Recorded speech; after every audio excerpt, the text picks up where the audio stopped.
question.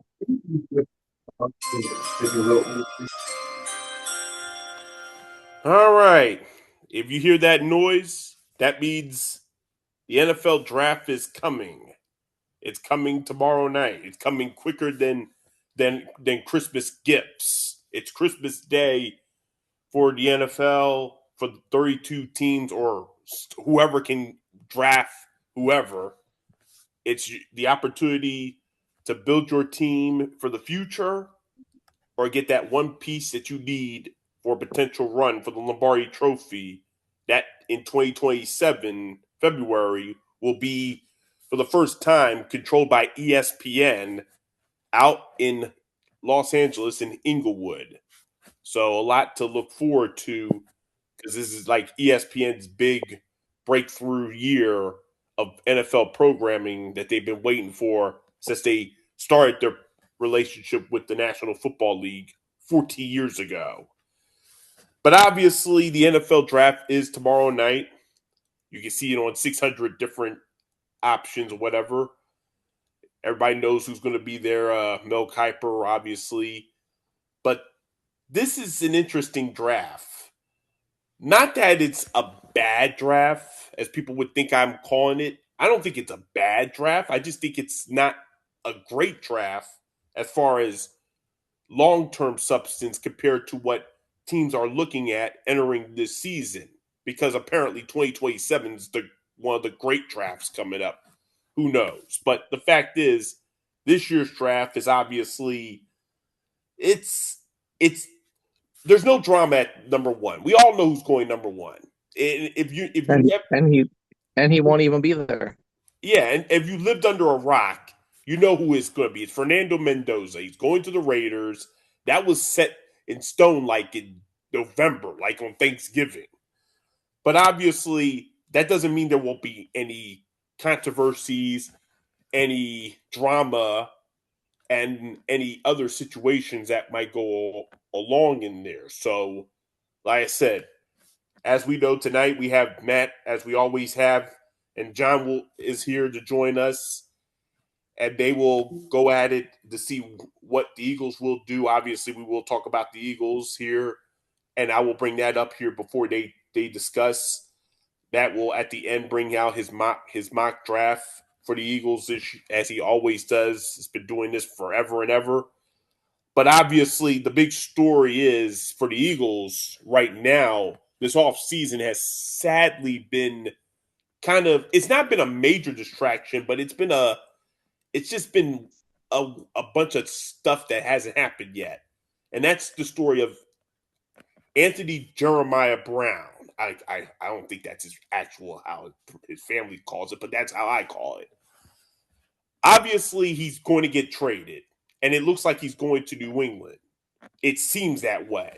Apparently, it's going to be done probably in the next several weeks. But the fact is, this Eagles team going into 2026 is in a very interesting situation because once again, they had to change their offense around, and Jalen Hurts got the shit treatment by the national media like never before because he doesn't put up the numbers like a Dak Prescott or a Matt Stafford, or even if Carson Wentz was healthy. You know, guys like them that put up the 4,000, 5,000 yards and 30, 40 touchdowns a year. They don't think he's a great they don't think he's a great quarterback and he's aided by a great team. Now that might be true. He does have a lot of great people around him, but it's not like he can't do the job. He's been in 2 Super Bowls, he's won one. But still not getting the respect that he deserves. But so those have been the big two stories this offseason. The disrespect of Jalen Hurts and the trade entities of A.J. Brown. What do y'all think of all that's going on? And y'all can go on and talk about what y'all think y'all will be doing with y'all mock drafts that y'all been doing for the last several weeks. So I'm giving y'all the floor. I'll pitch in when needed. All right. Well, yeah, I mean, before I get started with the Eagles, I am going to mention, Rob, I know you said you're careful not to say it's a weak draft or a bad draft. The ESPN take that I bust your balls about all the time. You know, but people do say that. I say that again. It's the ESPN take. It's bullshit. Yeah, it might not be top heavy, but it's actually certain positions are good and deep, and certain positions aren't. So, you know, it's a lot like last year, to be honest with you. Minus certain positions, and but bottom line, quarterback looks kind of similar. You got Fernando Mendoza at the top, just like Cam Ward was at the top last year. We'll see how he turns out, but you have like one guy at the top, and then you have like a sort of middling guy that is probably going to get pushed up in the first round. Last year it was Jackson Dart. This year it's going to be Ty Simpson. Um, and then you got a bunch of developmental players. But you know what? Hey, look at last year. Maybe it wasn't the greatest quarterback draft ever, but Jackson Dart has looked like a player. Even Tyler Shuck has looked like a player. Cam Ward, the jury's still out, but he looked pretty bad. But he's got a new coaching staff, and we'll see what they do. But just because it's not top heavy just because it doesn't have I hate the term, so I'm gonna say with quotes, but a generational talent at like quarterback or wide receiver, it doesn't mean it's a weak draft. Wide receivers deep, just like last year. It's got three quality options at the top, and then it's real deep. Running back's not good this year, like last year. You got just Jeremiah Love and a bunch of middling at best prospects, but tight end's really good. Offensive tackle, there's not a superstar offensive tackle, but there's a ton of talent at offensive tackle. You get to the late first, second, third, even early fourth. There's a lot of offensive tackles in this draft. Edge rushers deep. Safeties, awesome. Tight end's really good. I mean, there's just like every year, there's some good positions and some bad positions, but it's just the glory positions don't have that top heavy sort of atmosphere like Andrew Luck at quarterback or Marvin Harrison, Malik Neighbors at receiver. But that's the ESPN take because it's not making headlines, but there's still talent there. So I'll say that. In terms of the Eagles, yeah, I'm not impressed with this offseason so far. I knew it was going to be kind of like this, but I think we're looking at kind of not a rebuild, but a reset year this year. Okay. AJ Brown's going to be gone. We'll see when he gets traded and for what. A lot of people are saying June 1st. You'll look at the cap situation. The Eagles could trade him during this draft for a pick this year before June 1st. And they would still be under the cap and be able to sign their rookies and rework a couple contracts, and they'd have some cap space, so they could make the move if they really wanted to. But he's going to be gone. We've lost Reed Blankenship. We've lost a couple players. I can't even remember now. We lost a lot of players. Yeah. We lost Nakobe Dean. I don't think that's going to be a big loss because we still have, we drafted Jihad Campbell last year. Right. So, yeah, I think that's a nice replacement there. We still got Trotter Jr. We got some players, Smell Munden.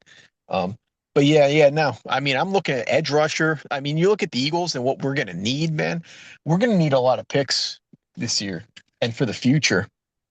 And that's one thing for next year. If the Eagles actually just traded AJ Brown and took that cap hit this year, you look at next year, they're looking to have about $100 million in cap space as of right now. That's what the cap hit. That's what the big cap hit. That's if they were to trade him before June 1st, where the cap hit doesn't get spread out over 2 years. That's just, you take the hit this year and you're done with him. Next year the cap hits off the books. They'd have about $100 million in cap space. So, they got a lot of cap space, but they also have to sign a lot of players. I was gonna say, can you talk about the difference between the cap space this year compared to June 1st or before the draft compared to June 1st, after June 1st?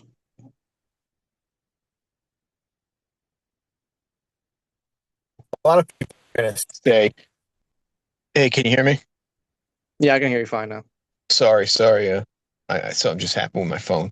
Um, yeah, some people are going to be like, "Oh, well, you trade him now; it's going to be a $43 million cap hit." But that's not true. I mean, no matter what you do, he's on the books this year for $23 million. So we're talking about a cap hit of $20 million. So you can take the cap hit all right now and trade him, or you can wait till For June for a first, out over for a 2 years. first this year and a first next year. What's that? Maybe I said for a first this year and a first next year. I mean, we're not getting two first. We're looking at like one first, and I think most teams are with the way the draft is going next year, looking anyway. I think getting a first next year is going to be a lot. So I think this year a first would be a first this year and maybe like a conditional pick next year. You know, Well, um, we'll get that. We'll get that regardless. what's that? We'll get that regardless. No, that's what I mean. Like if you want to try to get a pick in 27, I don't think a lot of teams are going to give up a first rounder. Like everyone, like people are going to hold them like gold because next year Yes, is everyone thinks it's such a, it's. I mean, early indications are it's a loaded draft. I mean, next year. Next year's awesome. Yeah. yeah. So I mean, you never know what happens during the college season. Some players are going to not have good years. Some players will come out of nowhere. But um, early indications are it's going to be a loaded draft. So I think teams are going to hold on to that first, and they're not going to just give it up. Yeah, like the Patriots I mean, let's be real.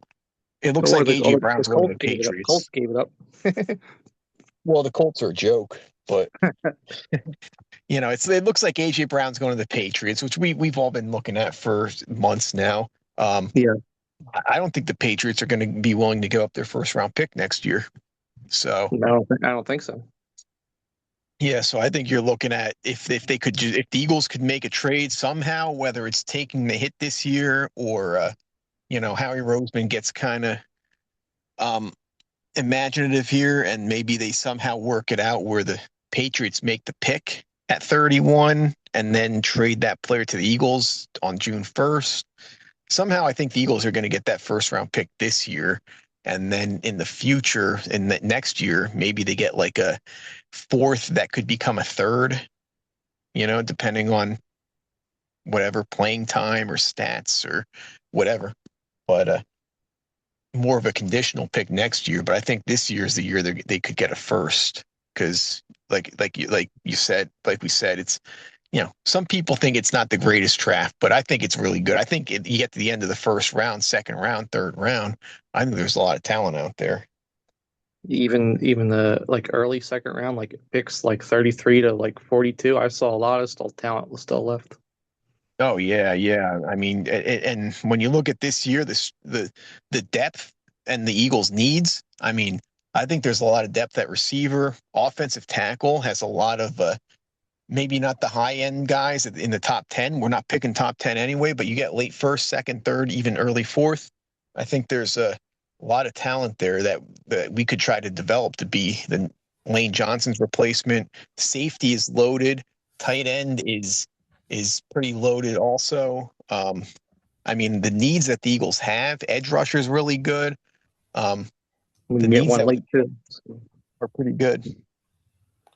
Yeah, yeah. I mean, like I said, I mean, for the Eagles, they have to go fully off, mostly offense in this draft. They did make some good moves defensively in the offseason. They did sign one of the best safeties in the NFL or corners from the Super Bowl. What's his name? What's his Tariq name? Woolen. He was on the Super Bowl team and he joined the Eagles in free agency. From the Yeah, Seahawks. Tariq Woolen. Yeah, he's really excited coming here because he knows that Cooper DeJean and you know and Quinion Mitchell are badasses, and he's pretty good too. So, I mean, I wouldn't say it's much of a retool. I think the Eagles have as good a chance to get back where they were in 2020, the last two even years, and we're in an even year this year.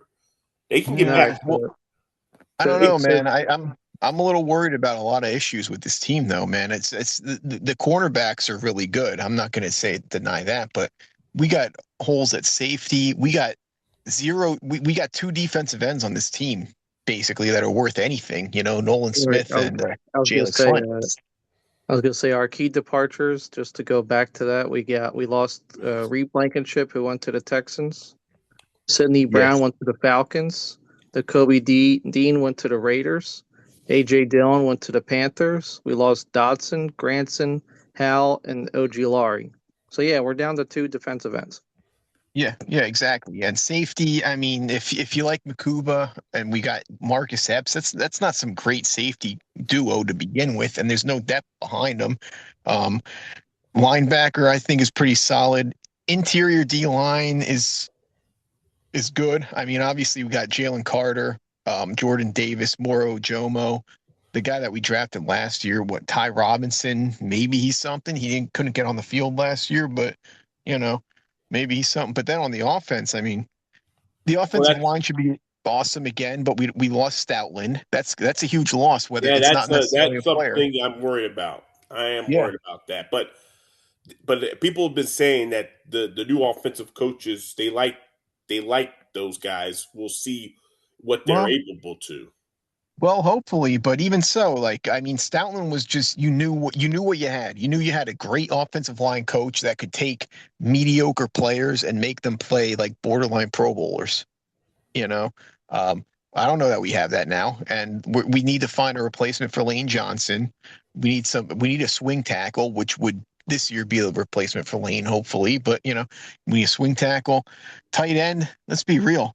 We brought in 500 tight ends. We re-signed Goddard and brought in 500 tight ends. They all suck outside of Goddard. You know, Well, so okay, we well got remember, trash behind remember, him, and he's they're not all going to make the September 1st cut. They're not going to well, all make. no, we're gonna draft. So it'll be in my mock draft. But but let's be real. Goddard gets injured a lot. He's old. He's what 31 now. I mean, that's not necessarily Yep. old for a tight end, but he's up there, man. And he's already injured. He's already injured every year. So I mean, he goes down. We got nothing right now. Then And we saw it receiver. last year. Once he went down, we lost games because he wasn't in there. Yeah, exactly. Then receiver, if we get rid of AJ Brown, I mean, we're going to be drafting somebody, but now you're relying on a rookie.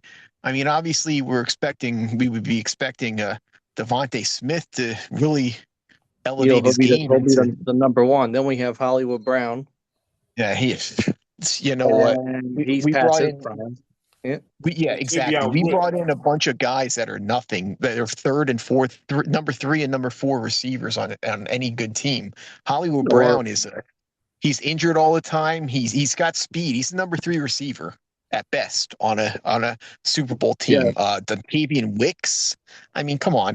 I know he played for under Mannion Green Bay. in Green Bay, Mm-hmm. but I mean, he's a number four receiver. Let's be real. He hasn't shown anything.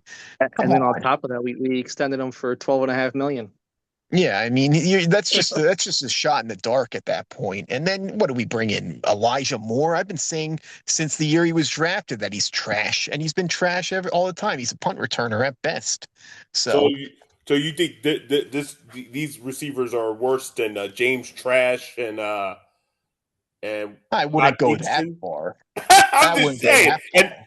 they went to NFC Championship games with those guys. I mean, Yeah, but dude, we had a great defense. I mean, we had a lot going with Like those teams too. a good comparison is like to basically what Matt's saying is like Tyreek Hill is better than all three of them. in his prime, Maybe yeah, who in his knows with prime, him yeah, and but he's now, not in his but prime anymore. yeah, but I mean, I would just say, you know what? Those the three of them. Let's say the Chiefs. Look at the Chiefs. That's Right, what we're Rasheed at. Rice. Yeah, Rashi. I mean, it's the same type of thing. They had Rashi Rice. We got Devontae Smith, and then they had Marquise Brown. They had a bunch of trash. MVS. I mean, we don't necessarily we don't have. And you look at the Bills. The Bills are another one. Khalil Shakir, um, and a bunch of trash. I mean, Devontae Smith's better than Khalil Shakir, but we don't. Let's be real. Jalen Hurts is an awesome quarterback, but he isn't necessarily the type of guy you're just gonna give him a bunch of trash at receiver and he's gonna turn him into a Super Bowl team like Mahomes did No. a couple years ago. Yeah. So I mean, we Yeah, do need more talent at receiver. I was gonna say what hurts is that the Eagles don't let him run anymore. They don't let him control his own game. Who knows with that, man? There's so many reports out there. Who knows if Hurts doesn't want to run anymore, if they don't want him to run anymore, or if it's, you know, there's so much shit going on with this team, and it's always like this. But bottom line, we just don't have enough talent at receiver right now if we get rid of AJ Brown. And I've been saying it for years. I've been saying it for years. Every year in the draft, I said we got to use some early pick on a receiver because AJ Brown won't be here forever. Yep, and now we're at that point. Yep, I've been saying it for years, man. So it's this year. It's not even questioned, but we're now behind the eight ball because we didn't think ahead because we drafted a linebacker and a safety in the first 2 rounds last year, and those are luxury picks, man. And those guys might be good, but it's setting us back on the other side of the ball.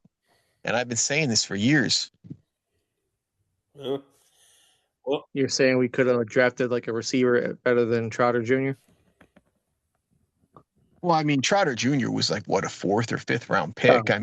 We could have maybe if he hit a home run, but I'm talking about more like instead of Makuba at safety or Jihad Campbell. I mean, there were receivers last year that came out that were really good. We could have got Luther Burden. Yeah. And he's good.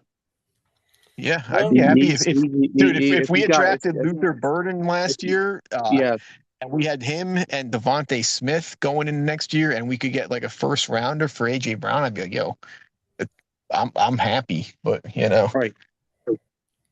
Because Luther Burton, now that I think Moore got traded, he's the one to keep an eye on for fantasy. I'm telling you that. He might. Who knows, man? With that team, I think they're going to spread the ball around, just kind of like the Lions, but there is always one with the Lions. There's always Amon-Ra, so someone's got to take that Amon-Ra. Someone's going to be the X factor, yeah. All right. It could be Rome though. Rome Odunze could be Rome. Right.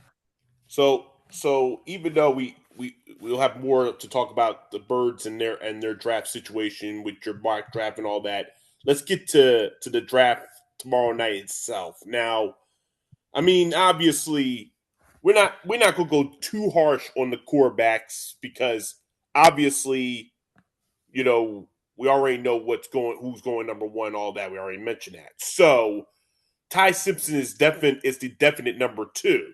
There's nobody that you would think of as of now in the quarterback situation that would go ahead of him tomorrow night. But the question is, and this is where the draft basically is set up on, is him. Because wherever he goes will be where everybody starts making big moves. Because according to reports, I've heard rumors of 8 to 10 trades in the first round tomorrow night. So if you're thinking about Ty Simpson, right now he's projected, according to people, I don't know. I don't talk to nobody because I've kind of been to myself this offseason, that he's going 16 to the Jets. Like, the Jets will pick him at 16 if he's there. But they do need a quarterback, yes. But the thing is, we know he probably won't be. He could climb as high as number 10 or even higher than that. But when the Ty Simpson draft pick takes place, who will take him and where will he go? And then how does the draft go from there, the rest of the first round? I mean, when it comes, dude, he's a wild card right now. He could go anywhere, 10 to 20. I would say 20 is like his lowest. I mean, I could see the Steelers, like you said, the Jets. I mean, good luck to him if he gets drafted by the Jets. But but I could see the Steelers. Who else is in that range? I can't even think off the top of my head. But yeah, I could see the Jets. They're a joke, but He really. They are the Giants light, and look at the Giants last year. They drafted Jackson Dart, and he's kind of like a similar version of Jackson Dart with the guy. He's not like the in that top tier this year. Like I said, Fernando Mendoza's by himself, but he's athletic, a little bit underrated. He can make throws. I mean, he is a lot like Jackson Dart. So maybe the Jets look at the Giants and are like, yeah, we're gonna just do what they did last year, you know. Yeah. So you're saying where do you think he's gonna go? I got no clue, man. I'll say the Jets, but I could see the Steelers. No, I'm I'm gonna gonna say go the with the Steelers. Yeah.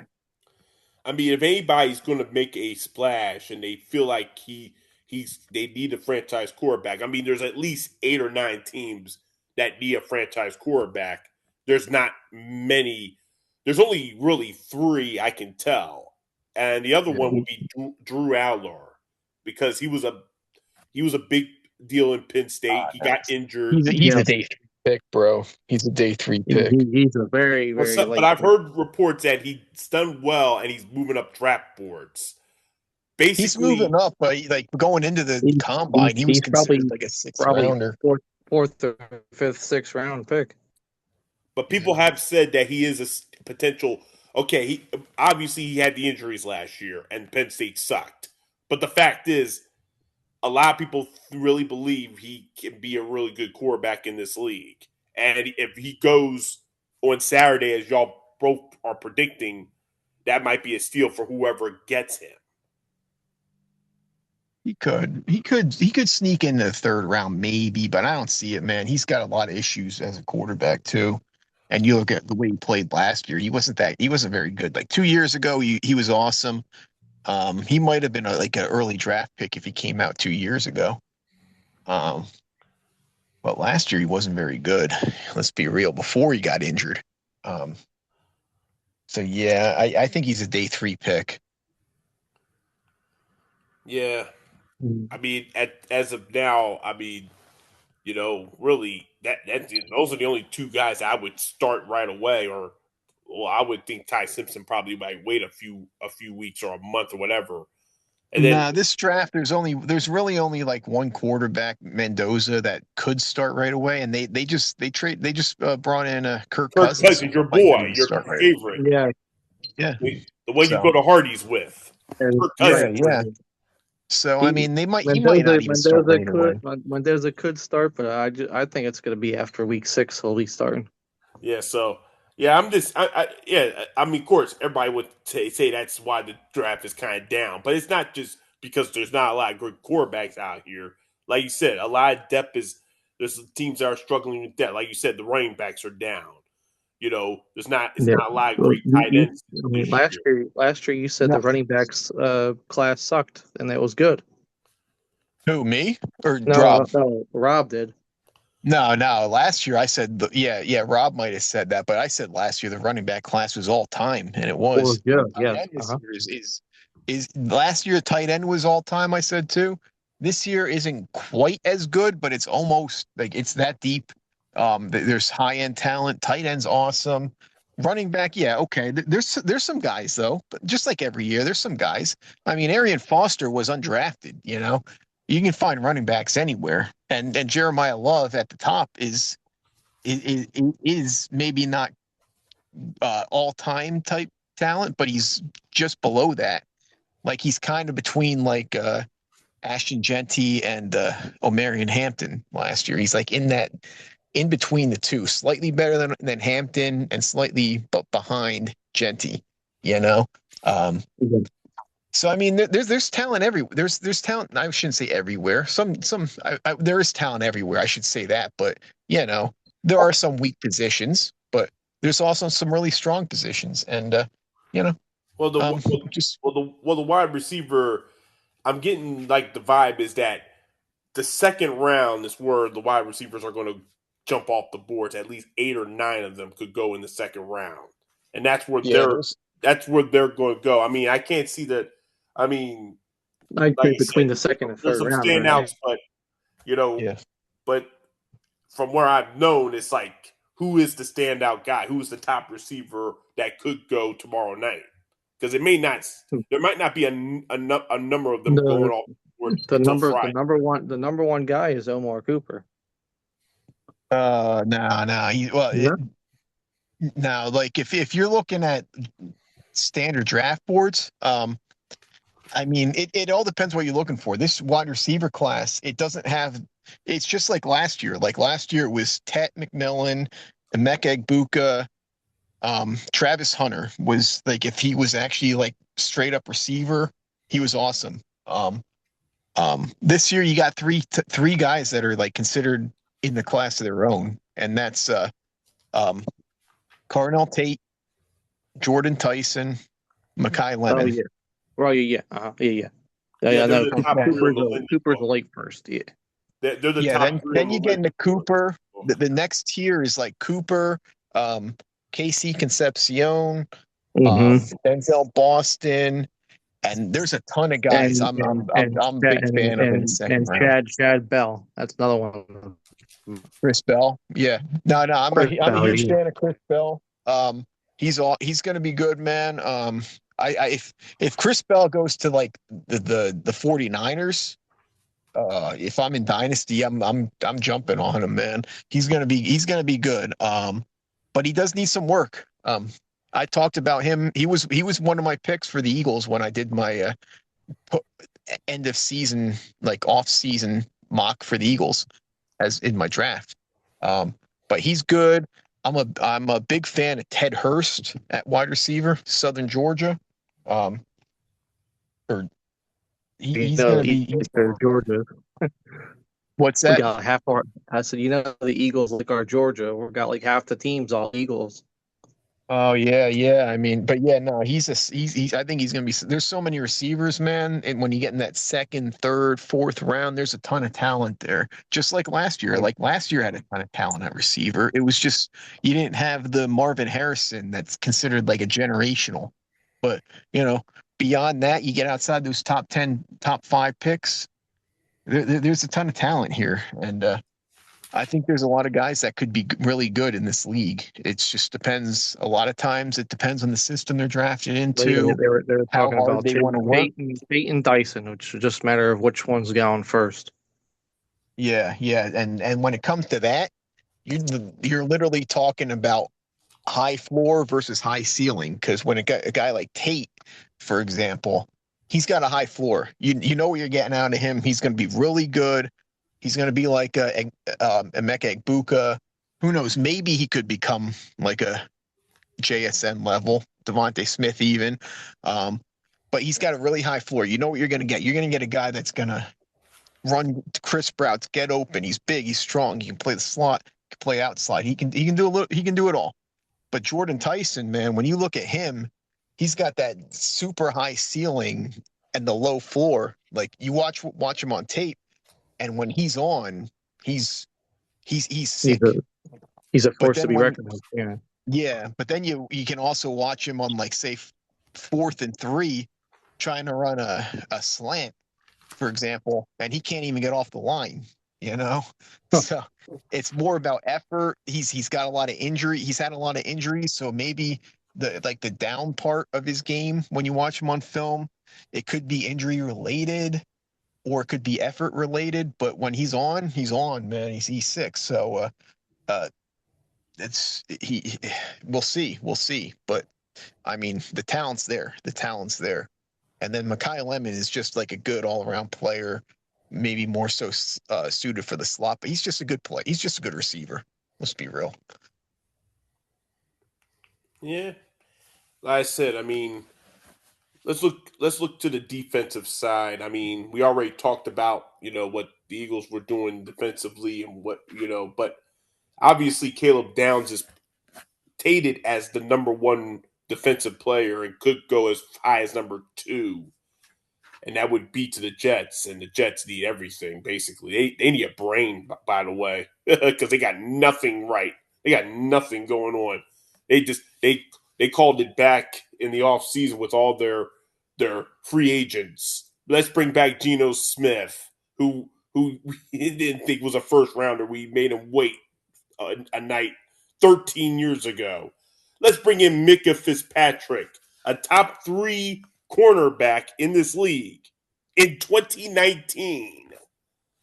Let's bring back Demario Davis. I don't know what the hell the Jets are doing, but it's obvious that they're doing a tanking kind of deal, and I don't think it's going to work because they're trying to get Arch Manning next year. That's their yeah, plan. and that might not even work either, Nope. because there's a lot of competition. I mean, yeah, Arch Manning could be a monster next this fall, but like I said, I mean, the goal is to get the number 1 pick.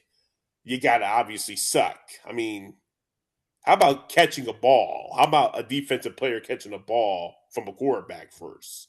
Let's learn how to do that. But are the Jets just really, really tanking it in, or are they just lost forever? I don't think they're going to win many games next year. Or Yeah, was they're there any trash. plan? You know?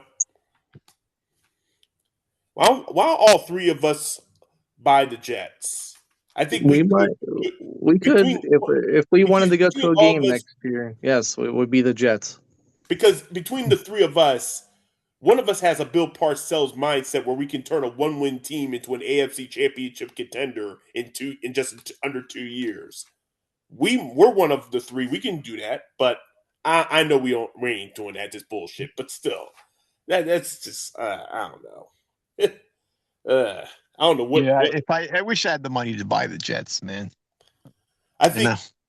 think 1983 when they got kicked out of Shea, that's when the Jets fell apart and they have never I agree. recovered. Yes, Just they say never recovered. when they kicked out when they had to share with the Giants, and you know the Giants don't want to share with anybody, let alone them. And then MetLife, and they still have to share. You know, Hey man, there's one. New York has every sport. They have one team that's like the the the good team of the city, or like the high class team, you could say the Manhattan team, and then they have the trash team that sucks all the time, and the Jets are the trash team, just like the Mets and the Islanders, I guess, would be in hockey, and the Yes. Nets. you know they're on that level. They're not on the Yankees level. Let's be real. No. but here's the sad thing: even though we know the Jets are garbage, the Giants, they got smart. They got in John Harbaugh. I mean, and then they made a big trade for a pick. They moved Dexter Lawrence, and I mean, hell, he wanted out. He got out, and they got first, and they got Cincinnati's first rounder. So now they Sure got did. 2 picks. So if you're the Eagles, knowing that you're going to have tougher competition for the division in 2026. Let's just be honest. We could pick the Eagles to win the division, but I wouldn't be comfortable unlike last year. If the Giants do well with those 2 first round picks, is it time to think the Giants might be on the way back? Maybe. Well, I mean, they Maybe. could do well with the But 2 picks, but I'm still not going to worry about them. I'm not worried about that team, man. I mean, no, Scatterboo's they coming need a back lot from more. injury. The neighbor's coming back from injury. Yeah, yeah, they got.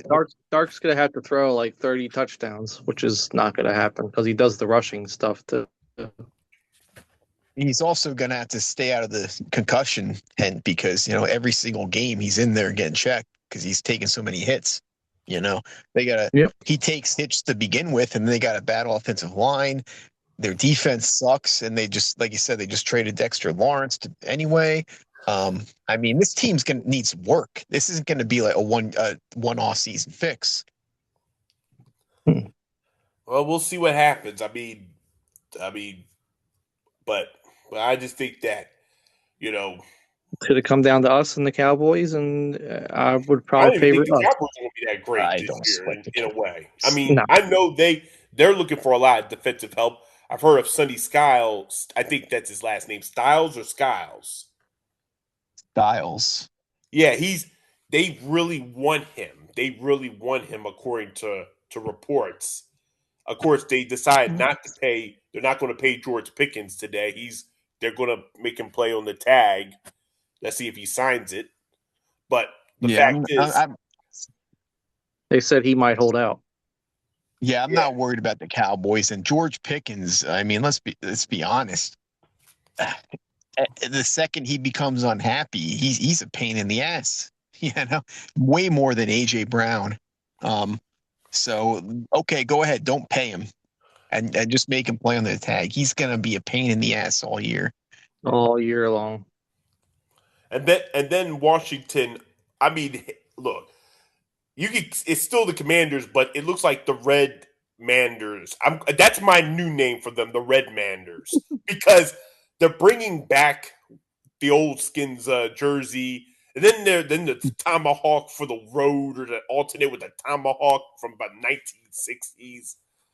So what do the Washington They're Red trying to Masters? bring back. People claim because Jaden Daniels is going to be healthy this year if he stays healthy. We all saw how great he was in 2024, and it obviously was a great year for him, a big overachievement for them. And then obviously last year injuries, and then people are saying, "Oh, they're going to be tough this year." Where do you see the No, Red Masters this year?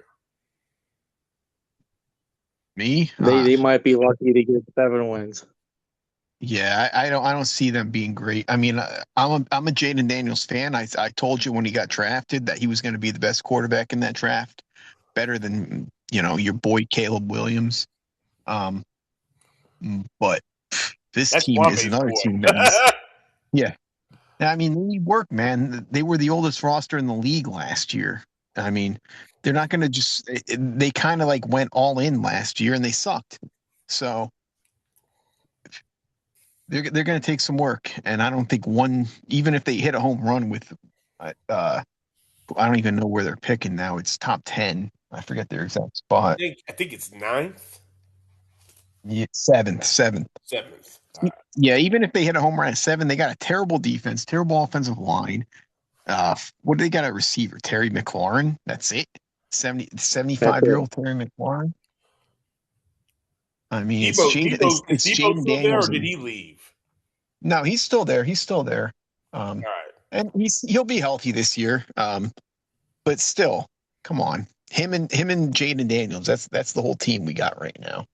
I'm not worried about them at all. Well, that's my new name, the Red Master. And they have. I'm sorry. They don't have no number 1 running back either. They got nothing. Yeah. They still got Ja'Cory Krosky Merritt, and who else did they sign? They signed somebody that's just like okay. Rashad White, was it? Yeah. Yeah. Uh-huh. Yeah. I mean, come on. That's what you got. That's what you're going to come at us with, come at the Eagles with. I mean, again, I said the Eagles need some work too right now, but we're in a weak division. Seems that way a lot more than it isn't. All right, I do have a before y'all get to y'all mocks as we end. I do have a dummy of the off season, and it sucks because it involves my boy Vrabel, and we all know this is the story of the off season. It doesn't even involve a fucking player. Like, come on. But I knew this woman is a whore. I've known it or a hoe. I've known it for years, and that's Diane Rossini. Let's be honest. I mean, she's so undercover bitch. She just runs around, and then she talks about, like she just oozes into stories and oozes in the stuff and then oozes into everything else. So she got a few years ago, she got married and nobody knew that she was even in a relationship. Isn't that beautiful? And then she ended up having kids, which is nice too. But again, you get married, that's not the problem. But then when she was working at ESPN, she badmouthed her husband too many times. Like, why are you doing this on air? It's not. That's a private conversation. We're trying to talk about sports, and you're supposed to be an insider. We think she's an insider, but she played the outside too. Anyway, I wish I had a drum roll for that. But anyway, so obviously now, a few weeks ago, she and Vrabel caught messing around during allegedly during meetings in a pool, and then those dummies on WIP, and this is I don't listen to sports talk very much anymore. The fact is, she was given Insider of the Year. Like, why? And now it's like she just keeps pushing and pushing and pushing her way to the depths of hell, to the point that, like I said, there's a lot of women in sports that a lot that yeah, they get advantage taken for the looks and for anything else. Remember back in the day when women looked like gym teachers and they didn't look great and attractive. Now these women you want to sleep with every time. There's I got a lot of women I think that way, but I'm a single guy. Matt, you're a single guy. Jon, you're a single guy. Kwame's a single guy. I mean, we love to interact if we can ever get a chance to interact. But business and pleasure cannot mix in situations. The goal is to stay professional, and she lacks that. And she lacks it so much that she's screwing everybody around literally and physically to the point now that her career is basically dead and women can't be taken seriously. I mean, Britt Henry was that way too. You could spoon that bitch anytime. Oops, she already did.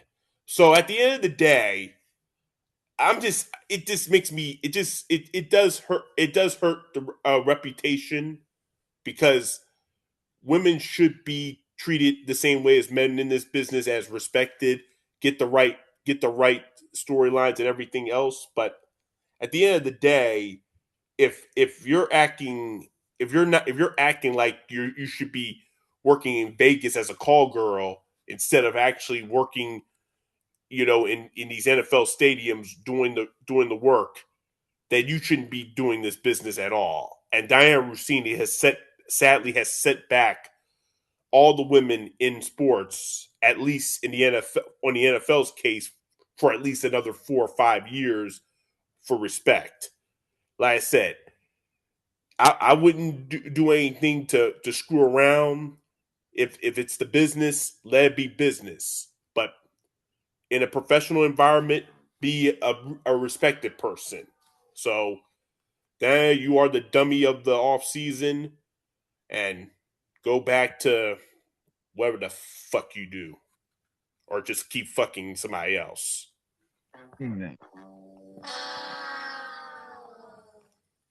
Okay, that wasn't that loud, but whatever. Yeah, I heard it. I heard it, man. Yeah, I mean, to me, I don't give a shit.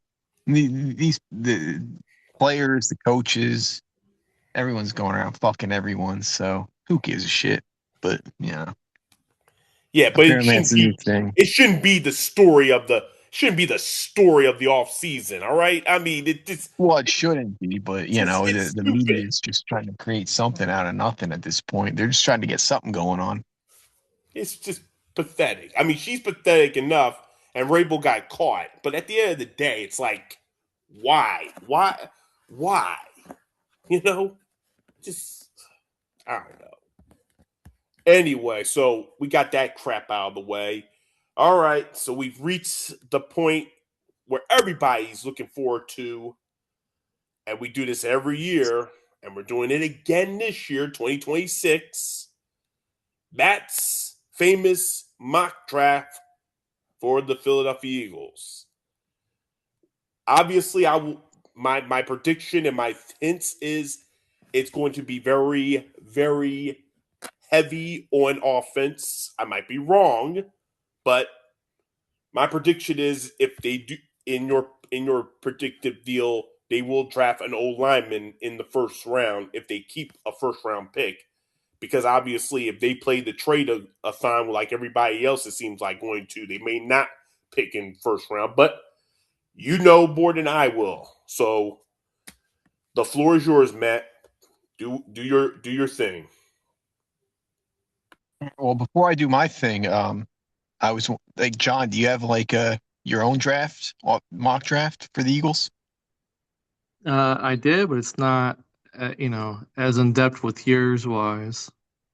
It's okay. I I mean, mean, if you want to throw it out there. yeah, I shared with it earlier, but so the first pick that I did in the first round was I took Caleb Lomo, which was like the best offensive line, and he was just sitting there at 23, so that's where I took him. I didn't trade it. I didn't do anything.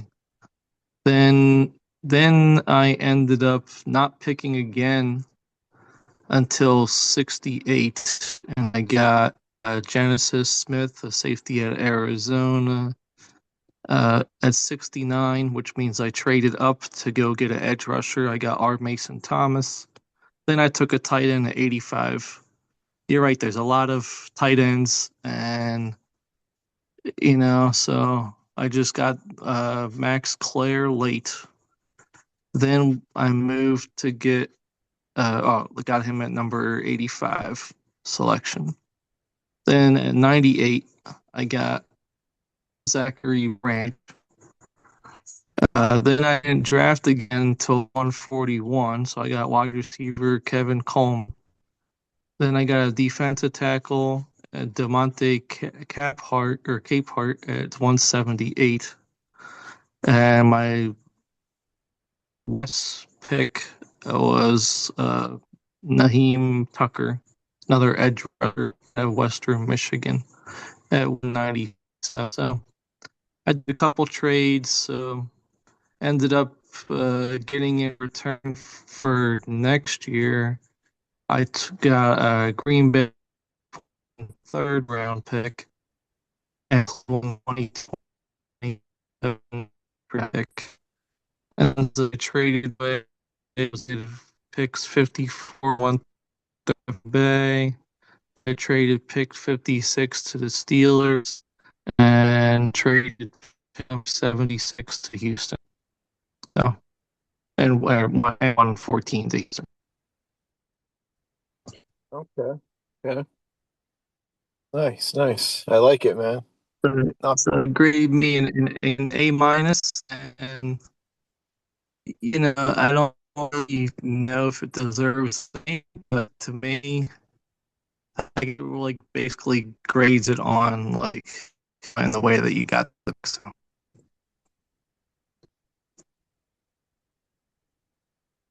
Hey, can you guys hear me? Yeah, I can hear you I fine can now. hear I was gonna you. say now I'm looking forward to hearing yours. So Yeah, John, Okay. you sound like Todd McShay there, like got sick or bloated or something there, like he did back in the day.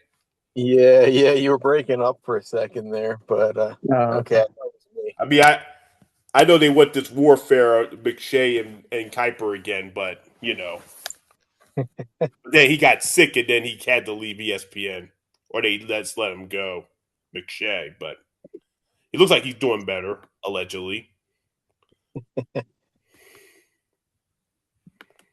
All right, good job though, John. Good job. Yeah, Thanks. that was good. That was good. I like it. Um, all right, so my mock is a little bit different. I got some trades in here. Like I said, I think we need to get a lot of picks this year, man. I think we need to get a lot of talent, young talent in here because we got not just issues this year, but for the future with like having to extend Jalen Carter and Quinyon Mitchell and Cooper DeJean. We got to get young talent in here that's on cheap deals. So I made a few trades here right off the bat. The AJ Brown move. Like I said, a lot of people are thinking next year, like we're gonna get a pick next year. For now, I'm gonna go with AJ Brown for New England's number 31, their first round pick, and a conditional pick next year. Somehow I think Howie will get it done, but I'd rather not just say, okay, we'll trade him after June 1st and get a pick next year. Um, so we right off the bat we get pick 31 and another player for pick trade that I'm making that I made back in our offseason mock that I did. And Pittsburgh fans are talking about it now. They don't want to wait around for Aaron Rodgers. Everyone's sick of this guy. I know, Rob, you call him the narcissist. I mean, he's a douche. So Yeah, everyone's sorry to interrupt. There's a rumor going around that he's going to make, since it's in Pittsburgh, since the draft's in Pittsburgh, as everybody knows, he might show up there and make his decision in front of the crowd, allegedly.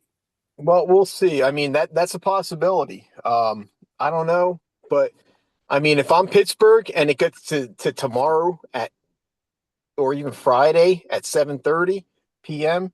and he hasn't officially made a decision, I'm going for another route. I'm not waiting for this douchebag.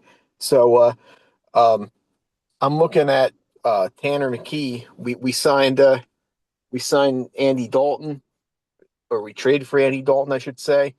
There's no point in us having Andy Dalton and Tanner McKee as our backup quarterbacks. You only need one. And we're even considering to get Rodgers too. Yeah. I mean, there's only so many backup quarterbacks you can have. So I'm looking to trade Tanner McKee to Pittsburgh for pick 76, their third rounder. Okay. So we got AJ Brown for pick 31, Tanner McKee for pick 30 or 76. Now we get to the picks right off the bat. We're picking 23, and this is where I'm drafting my AJ Brown replacement. I'm going Omar Cooper. We talked about him briefly. He could be wide receiver 4. He could be 5. He could be 6. But bottom line, this guy can do a little bit of everything. I look at him as sort of like a DJ Moore or Stephon Diggs on the high end. Just a guy that can do it all, man. He can win underneath, in the middle, deep. He makes a lot of he can make guys miss. He can make a lot of big plays with the ball in his hand. He can do a little bit of everything. He's good. I like him. So I'm taking him pick 23. Now we go to pick 31, and I'm making one more trade with this one. And I'm just going to use this as an example, but Baltimore does have a lot of picks early in this draft. So they might want to trade up. So I'm looking to trade back from that 31 that we got for AJ Brown. And I'm looking to get pick 43, pick 80, and pick 250. And that 250 is a throw-in, but there's a point to that. But 43 and 80 and 250. So there's a third, and a seventh. Okay. Which is about what it would cost. So then you get in the second round. We got 2 second-round picks here. The one that we just traded back for on our own. And again, I'm going right back to offensive tackle. Like I said, there's a number of offensive tackles here I like that could be available, and it all depends on who's available. But Blake Miller is a guy out of Clemson that could be there. There could also be Demetrius Crownover would be my number 2 option, but I'm going with Blake Miller here out of Clemson. He's a really good, athletic, talented tackle. He's played right tackle almost his whole career, so he'd be a perfect replacement for Lane Johnson. He's also played a little bit of left tackle, so he's shown that he can kind of move back and forth, which would be perfect for this year because he can be our swing tackle. So I'm going Blake Miller.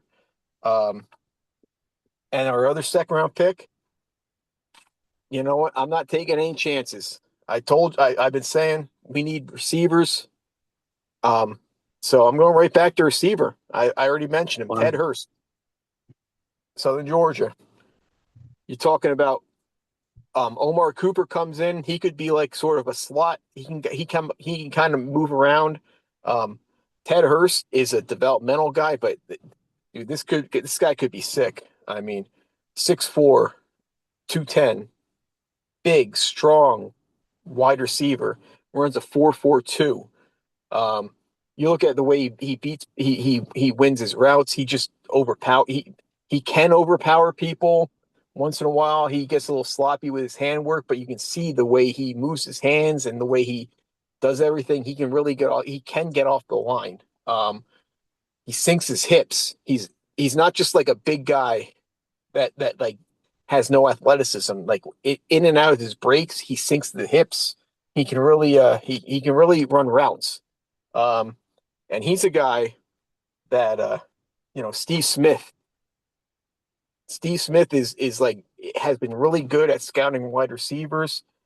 He has talked Ted Hurst up big time this year, and I'm not using him as my only scout, because he hasn't been a big fan of Omar Cooper, to be honest with you. But when it comes to Ted Hurst, he's been talking him up. He has described Ted Hurst as like Larry Fitzgerald with speed. I think that's a little crazy, but um, he's a big fan.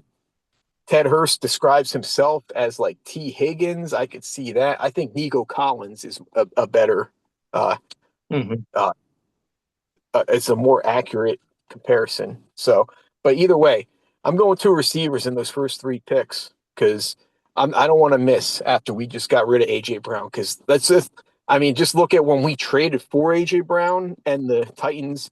Oh, what we took they took that first round pick and drafted um who was that receiver they drafted from Arkansas? That Traylon bum. Burks. Yeah, Traylon Burks. Burks. Yeah, yeah. He How'd sucks. that work out? Yeah. How'd that work out for you? So I'm not going to take a chance. I'm going to double down here in a deep receiver class, and I'm getting two. Um, so with this, we actually have three third round picks after the trades. Number 68, I'm going edge rusher Josh Josephs out of Tennessee. I'm a huge fan. I think he's a lot like Nolan Smith, a little bit undersized, but he's really strong against the run, very quick, athletic. He can get after the quarterback. He might not be like a 15 sack per year type guy, but he can get after the quarter. He can do a little bit of everything. He's a good player, and Nolan Smith is going to be a free agent pretty soon too, so he might be the future replacement, but he's going to give us some depth. Um, Number 76, the Tanner McKee trade. This is where I'm going tight end, man. And we know Howie Roseman loves Georgia players. I'm going Oscar Delp at tight end. You're talking about the tight ends in this draft. We didn't really talk about them too much, but the top two, um, Eli Stowers and Kenyon Sadiq. Let's be. They're not a good fit for the Eagles. Okay, the Eagles are a run first team. Okay, that's what we are, and those guys can't run block. They can't block at all. They're receivers playing tight end. But Oscar Delp, he's a guy that's been forced that was a receiving tight end that has been forced to become a blocking tight end. I think he's perfect for the Eagles because he has learned how to block. He's got good enough size and strength to block. He's shown he's a good blocker, but he also is a great athlete that could be a awesome pass catching tight end. And you look at his size, 6'4", 245. He ran a 4.49 40. He just doesn't have the production as That's a pretty pass good. catcher. What's that? So that's pretty good for tight end, 440. Yeah.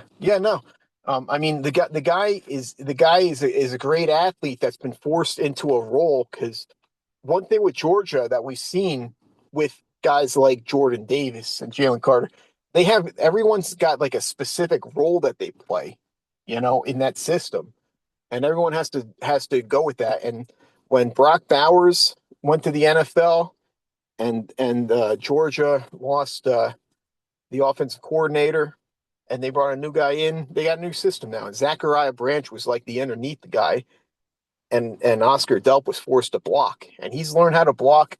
He's become a really good blocking tight end that's also got a ton of talent as a receiving tight end. So I think the upside there is as good as a guy like Eli Stowers as a receiver, but he's also 10 times the blocker that you could ever see from Eli Stowers. So, yeah, I'm going on about him, but I think he's going to be a stud, and he might go even earlier than this. So we might have to. He might have to get moved up the board to like say 68. Um, and then we got one more third round pick at 98. I'm going with Jalen Kilgore, safety out of South Carolina.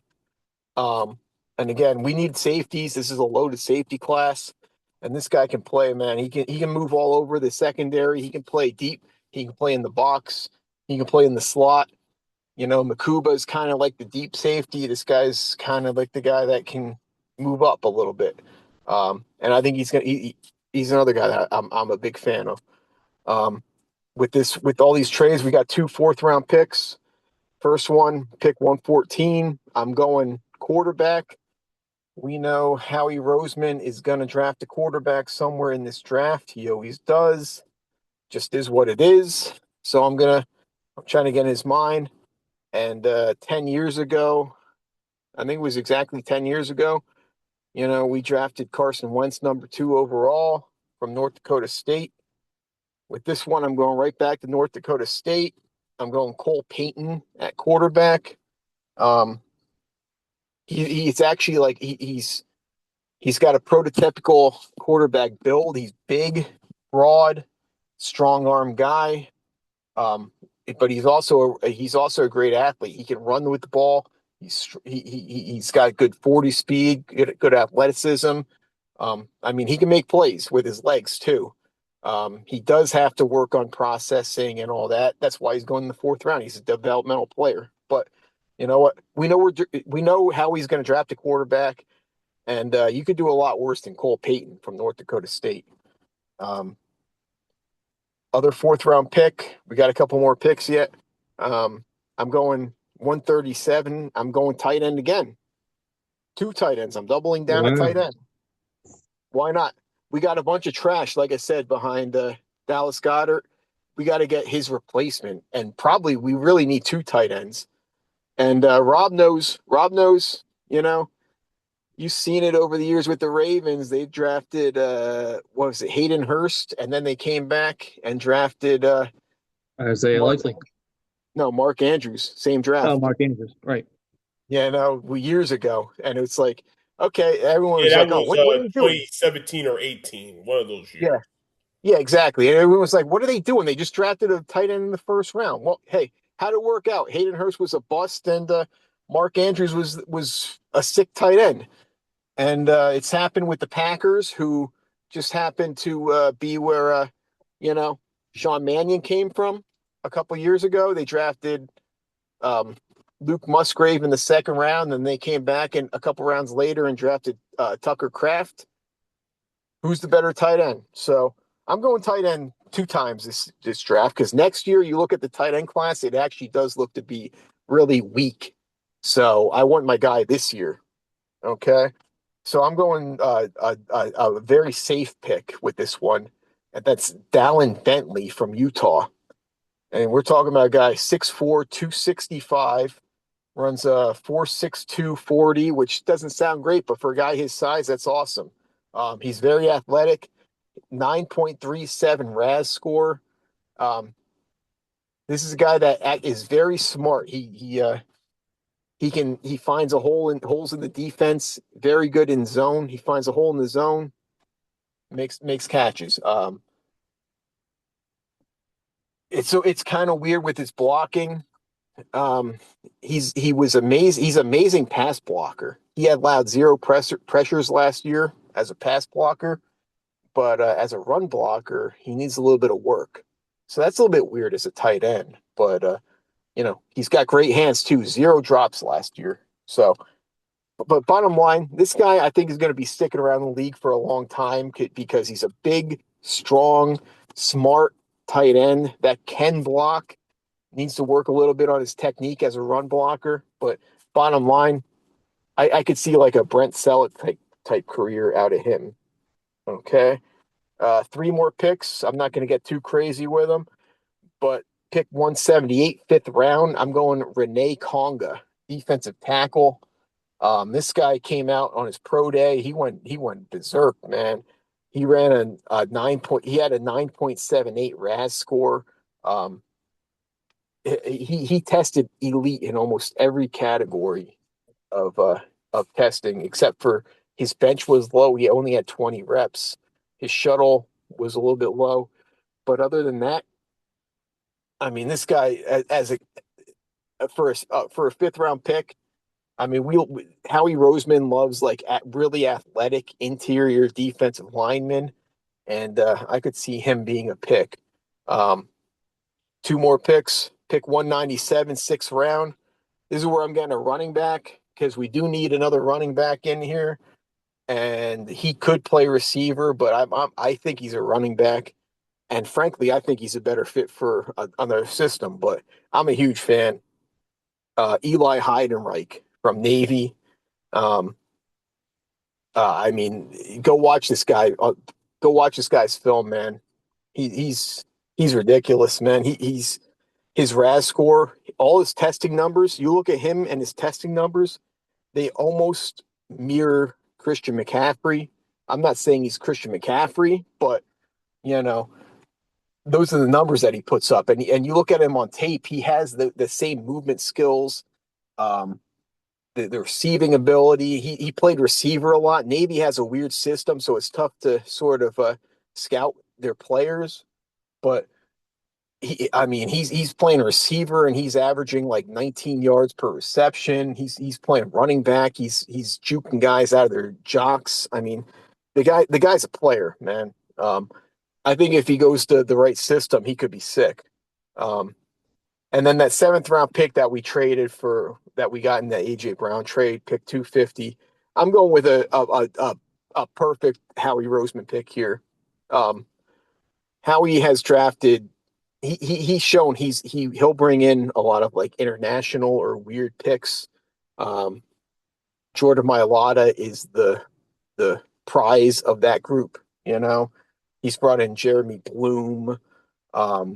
For what it's worth, he's brought in some like Australian rugby players that have played like kicker. We had I forget the guy's name, the kicker that we had a few years ago that played a couple years with us.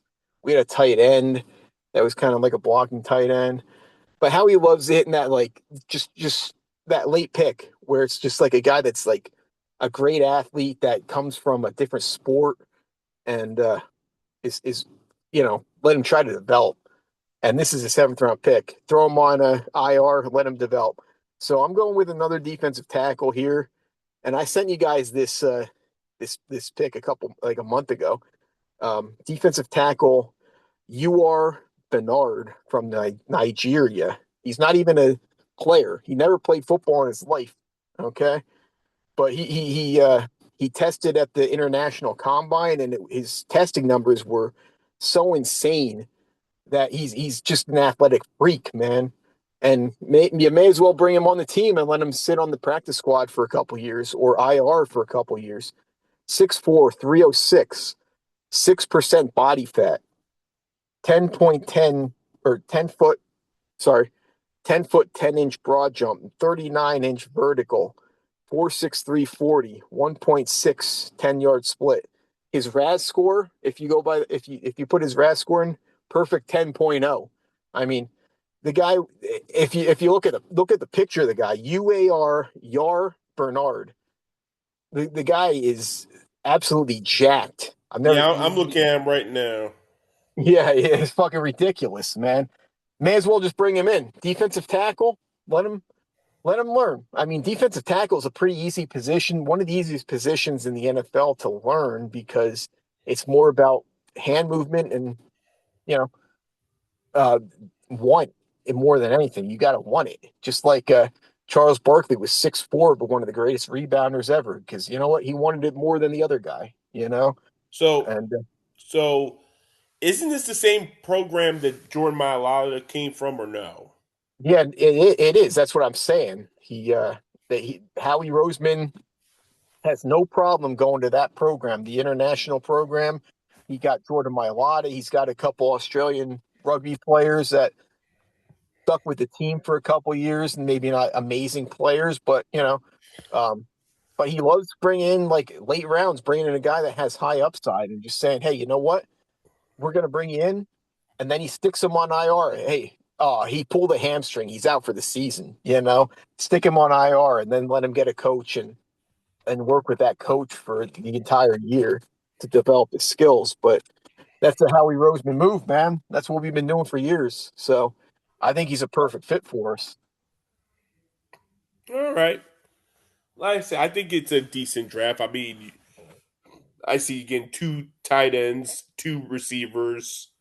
You're getting a running back late. I don't think they're going to wait to the 6th round if they feel that way.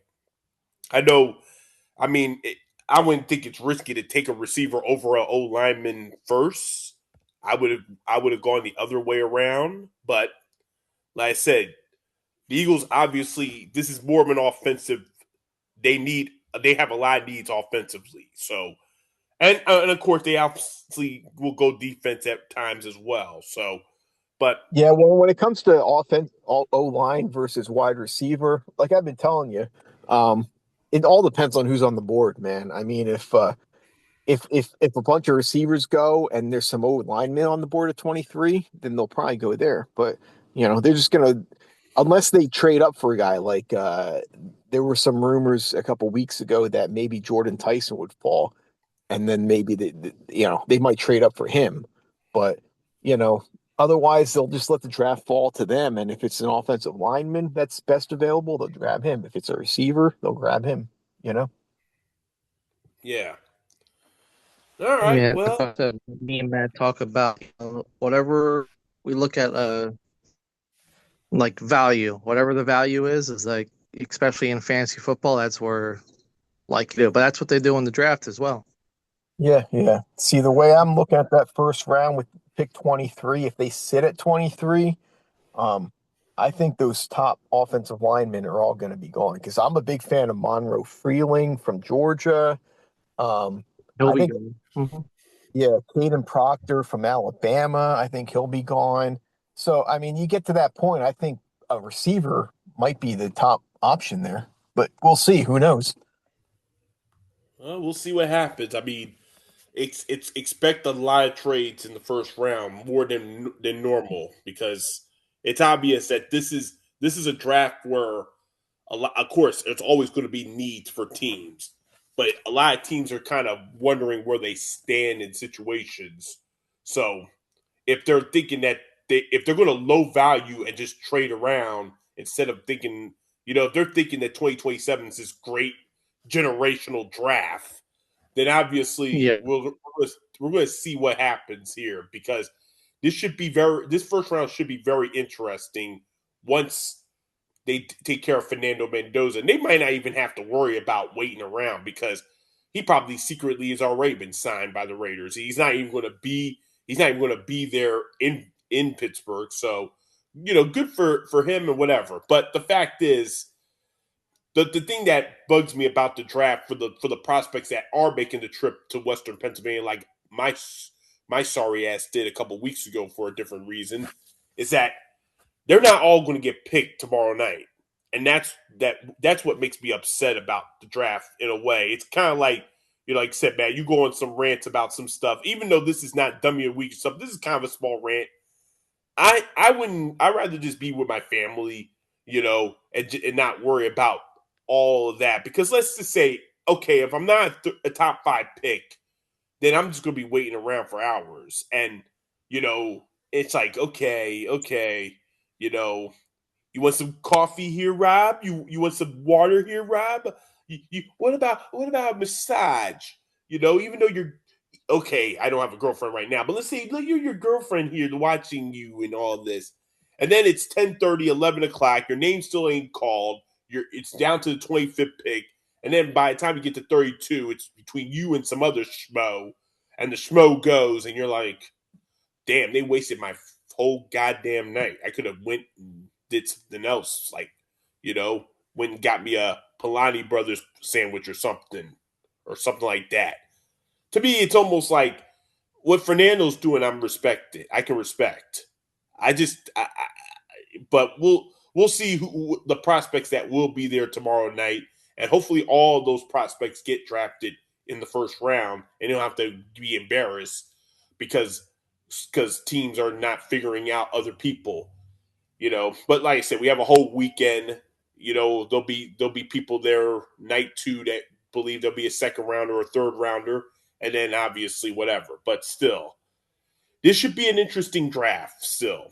And then there's always that controversy where, oh, there's some stuff coming up like the Laramie Tussles and other things. Warren Sapp in 95 because of a failed drug test and some shit like that. So there's always that always that stuff that you're gonna, all that tomfoolery hijinks that happens before the draft. So hopefully it's a good draft.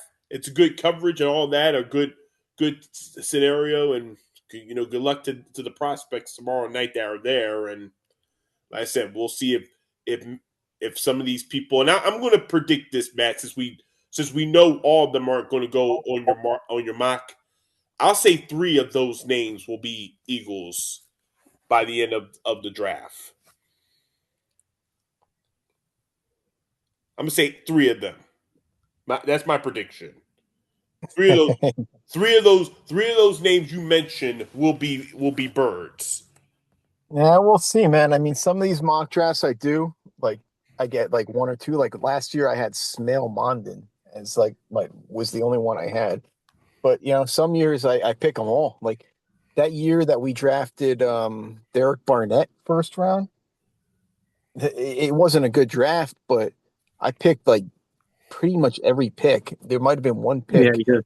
picked Mm-hmm. differently. Yeah, Like the well, thing that out of the 10 picks that year, you think you got like 8 or 9, right? Yeah, yeah. So I do try to get into Howie's head and find guys that I think he likes too. It's not just like guys that I like, it's guys that I think Howie would like too, that would fit our team. all right. Well, that's all we have for the mock draft and makeshift off season, whatever. Obviously, we will be back next Wednesday on the 29th at the same time to review the draft, and we'll see about the whatever what is it called, the schedule release, whenever the hell the NFL decides to put that out there. Yeah, that's usually right around the draft too, like a week after. Or yeah. Now, I don't have any news, any major news, you know, but I might have something once we're done with this draft that might be big, big, big, groundbreaking news. But I don't have nothing to announce because nothing is in the works yet. But I do have. But we're gonna move this show in ways that we finally going to reach its peak with our football show that we've waited forever, you know. So we might get off of this Zoom for something even better. But I'm not going to say anything, at least not for now, because there ain't nothing to announce, and it's up to me to make it work. But we're going to make the fall when we get back here for the look back, and obviously when Matt and I do the lookout on Saturdays, we're going to make it as great as it's ever been.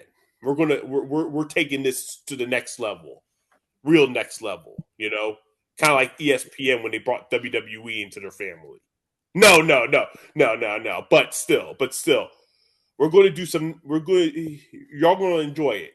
You're going to enjoy it. But like I said, as far as my off season, I've made a few changes. Obviously, I'm building a new show, a new racing show that I put together myself. Concepts of racing.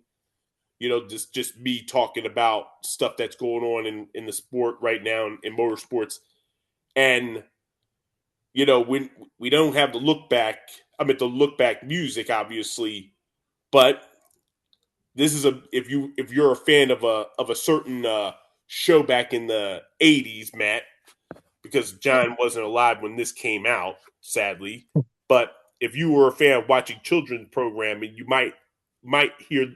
But we're going to go off. We're going to leave this show with this music that somebody might remember, but that's all we have. That's all we're going to have for this episode. And join Matt and maybe John.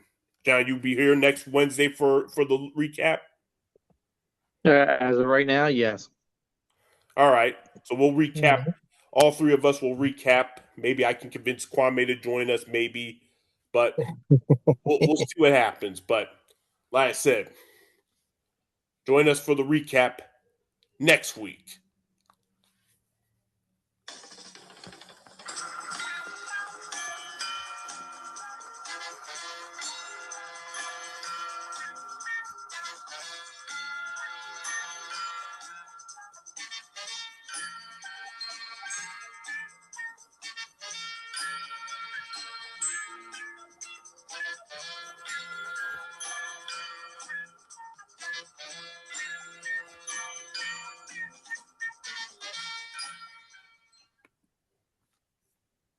I don't know